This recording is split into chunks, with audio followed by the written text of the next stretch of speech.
All and welcome back. Today we are going to be trying to save our squash here.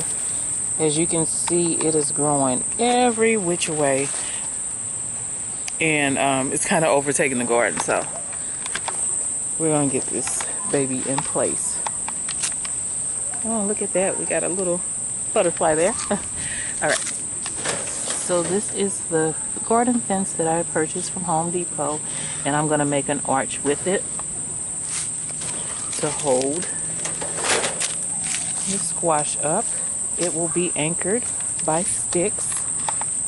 So I'll show you guys that process or how it looks after I get it to going together. But yeah, we got to get the squash together. It is like growing all down here, and it's dying on me too. So I'm trying to see if using this fence will kind of bring it back to life. All right, we've got the first part down in there. And I'm going to just weave a few sticks in to anchor it more. Hopefully you guys can see me from over here.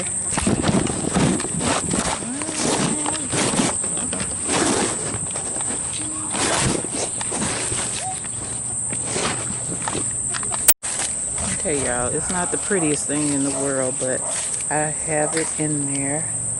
Arch is all made. As you can see, I intertwined a few sticks in there to kind of hold it up. I think I'm going to get another big stick for the middle of it so it doesn't collapse on me once I put things on it, but I think I did a pretty good job. Sticks on this side, kind of give it some stabilization, and I'm going to go find another big stick to kind of just put right there in the middle.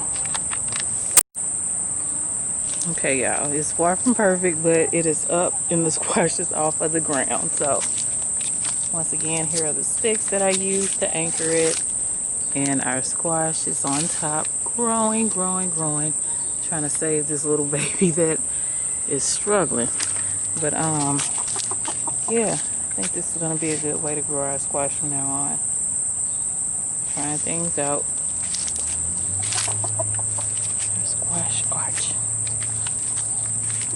with our stick to anchor it. All right, guys.